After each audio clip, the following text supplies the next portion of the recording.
D'abord, je tiens à remercier le CREAD d'avoir organisé cette journée. Je remercie aussi l'École nationale d'administration de nous avoir reçus. Je remercie Ferit ici pour ses grandes qualités humaines et ses grandes qualités scientifiques. Et je vous remercie d'être présent. Alors, j'ai été très content, je prends beaucoup de plaisir de par le débat qui a commencé tout à l'heure. J'ai préparé une communication autour des voies de réforme justement, puisque c'est la question principale. Le diagnostic est fait, nous l'avons tous fait, tous ceux qui travaillent de près ou de loin sur la problématique de retraite, le diagnostic est fait. Je m'amuse à dire à mes étudiants, parfois quand je fais des cours sur la protection sociale, je ne suis pas sûr moi-même de toucher ma retraite si on continue ainsi. Alors, ma thématique principale de recherche, ce sont les voies de réforme du système de retraite, mais je le fais sur un postulat bien précis. D'abord, c'est de garder le système par répartition, je parle de ce postulat, et le système de solidarité intergénérationnelle. Donc, dans mes recherches, je pars sur les réformes qui peuvent être mises en place pour garder d'abord la répartition, ça veut dire exit la capitalisation, et la solidarité intergénérationnelle, ça veut dire une certaine forme de proportionnalité, mais pas tout à fait. Je pense qu'on aura l'occasion d'en discuter. Alors pourquoi? Parce que le sujet est très important, le système de retraite, par l'effet des bénéficiaires directs, les retraités, mais ce qui a été souligné aussi par l'effet des ayants droit, couvre une population assez large, ça donne un revenu à une population assez large de la société algérienne. C'est le premier argument pour lequel on dit qu'il faut s'y intéresser de près et très vite. D'abord ça, ensuite, comme je vous le disais, le constat est fait, il est en déséquilibre constaté. Le système de retraite, la Caisse nationale des retraites, la trésorerie est en déficit total, et déficit, à mon sens, n'est pas un mot assez fort. Et aussi, nous allons parler de l'aspect économique dans la gestion des retraites. Nous sommes dans une phase de transition, disons, et la protection sociale pourrait jouer un rôle très important en tant que tampon des revenus des ménages dans le cadre de la transition, la redistribution par la protection sociale de manière générale et par le système des retraites particulièrement, puisqu'on en discute aujourd'hui. Donc ma problématique, c'est quelles sont les voies de réforme envisageables?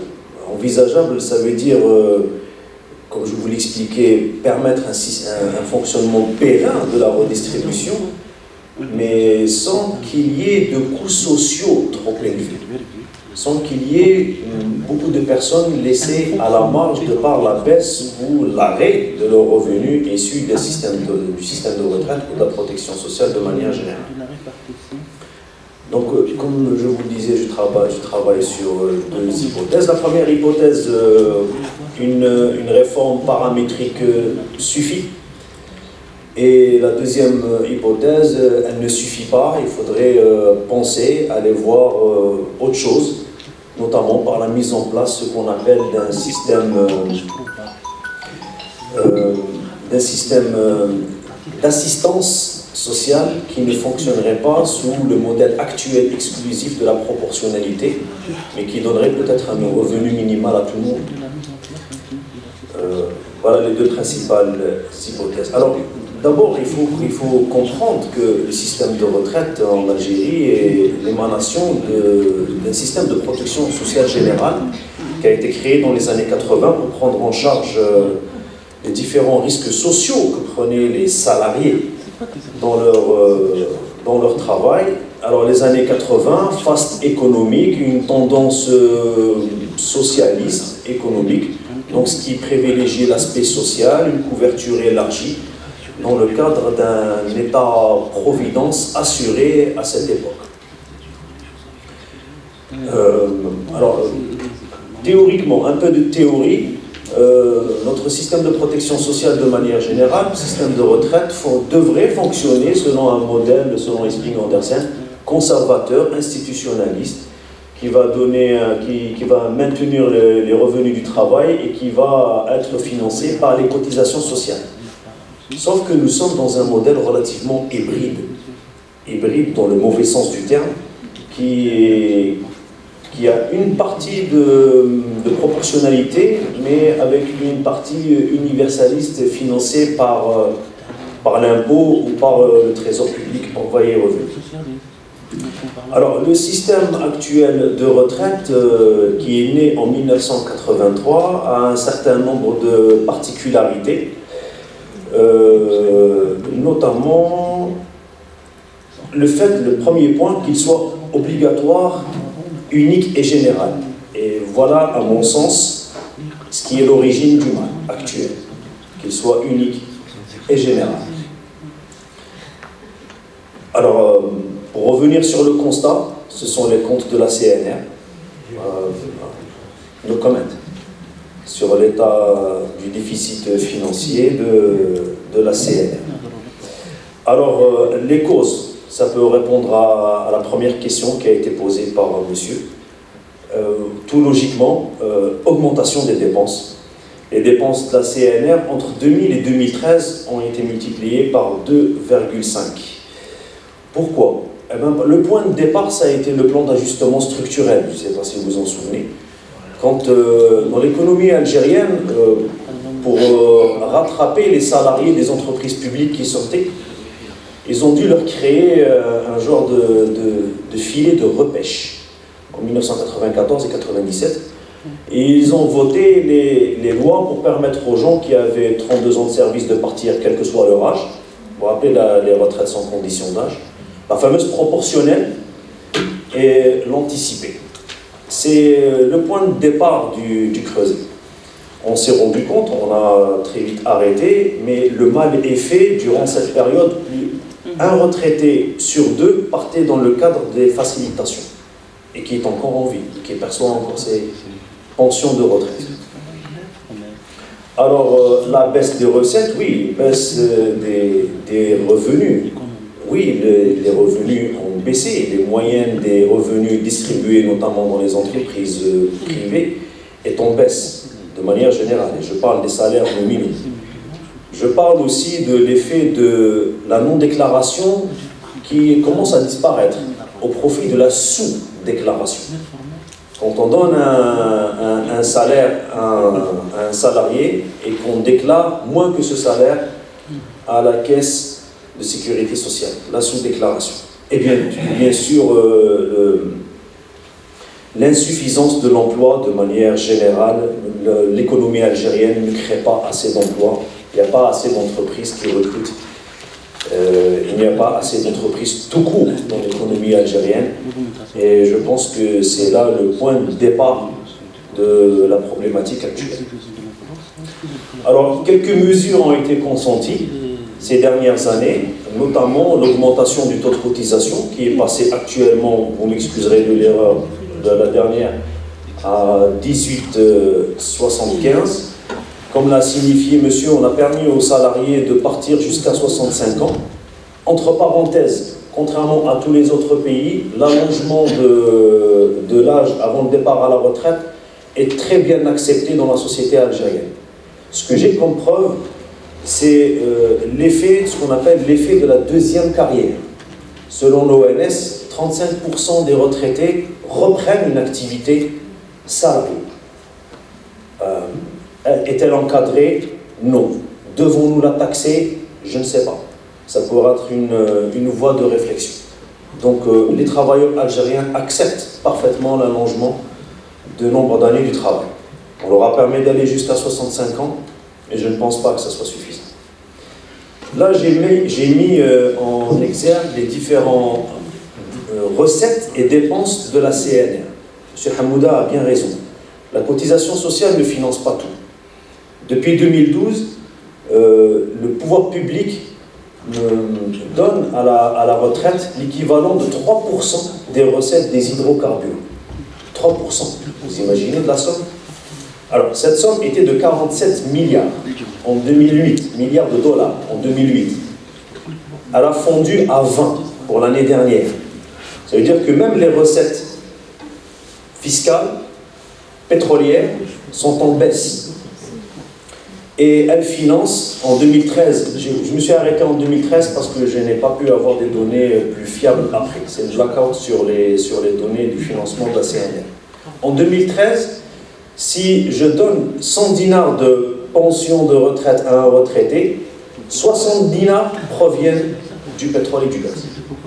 40 dinars proviennent de la cotisation sociale. C'est dangereux, à double titre. D'abord, parce qu'on va mettre un système important de protection sociale et de retraite lié à des marchés volatiles. Un coup le baril à 18, un coup le baril à 100. Deuxièmement, ce n'est pas équitable, puisque c'est de l'argent public qui devrait aller à celui qui a contribué aussi, bien entendu, mais aussi à celui qui n'a pas contribué, dans le cadre des minima sociaux. Donc il se peut que la réponse, c'est de scinder le système de protection sociale en deux. On y reviendra. Alors, réforme paramétrique. Oui, l'augmentation du taux de cotisation. Il augmente, mais ce n'est pas suffisant, on va le voir. Réforme structurelle. Oui, on va prendre en compte le changement du marché du travail. Mais il faut savoir quelles sont ses principales caractéristiques. Prendre en compte aussi le changement démographique, dans un deuxième temps.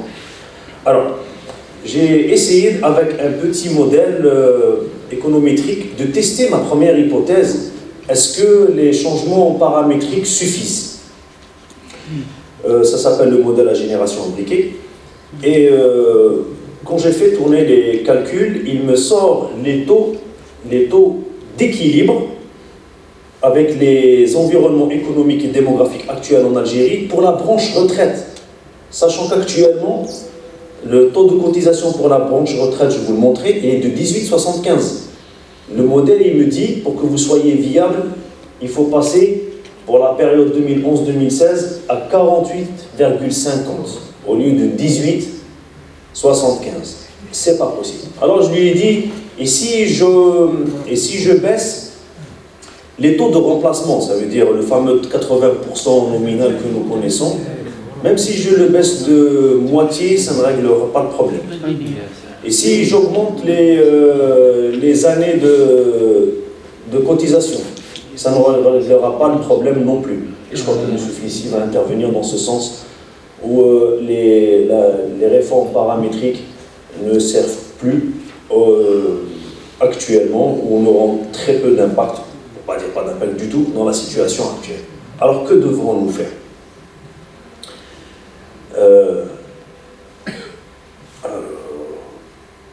Voilà, à mon sens, comme je vous le disais au départ, la problématique de notre système de retraite, il se peut qu'il vienne du fait qu'il soit unique et général.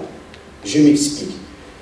Ça marchait très bien entre les années 80 et 90 dans la mesure où l'économie algérienne était un peu monochrome, entreprise publique, un certain niveau constant des revenus sur toutes les couches sociales.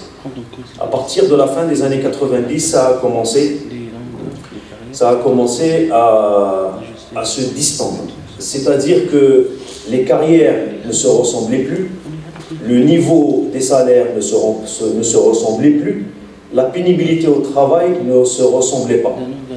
Des formes à droite et à gauche et un système de retraite qui est en train de s'étirer pour essayer d'englober tout. Je pars de l'idée d'un premier chiffre qui m'a d'ailleurs un peu choqué. Sur 10 postes qui sont créés chaque année dans l'économie algérienne, 6 sont dans le secteur public, entre entreprises et administration. 4 sont dans le secteur privé. Ah mais ce beau monde ne se ressemble pas. Dans le secteur public, quand on y rentre, comme disait un de mes collègues, on y rentre la tête devant, on y sort les pieds devant. Ça veut dire qu'on y reste jusqu'à la mort. Ce n'est pas le cas dans le secteur privé. Dans le secteur privé, nous avons ce qu'on appelle des carrières erratiques.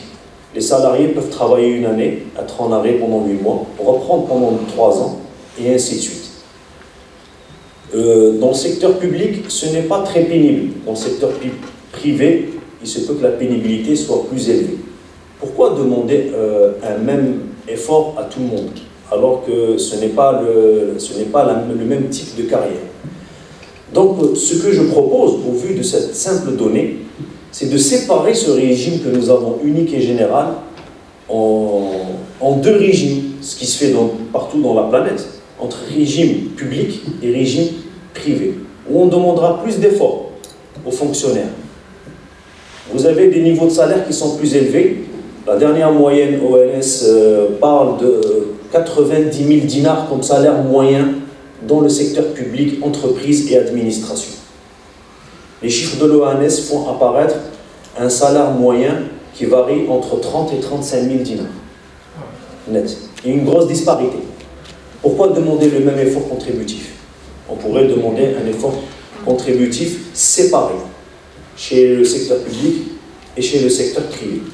Ce qui favorise aussi, ou ce qui encourage cette idée de séparer les régimes, c'est, il y a peut-être les gens de la CNR, depuis que la retraite proportionnelle existe, 7 sur 10 de ceux qui en ont bénéficié font partie d'un seul secteur, celui de l'éducation nationale.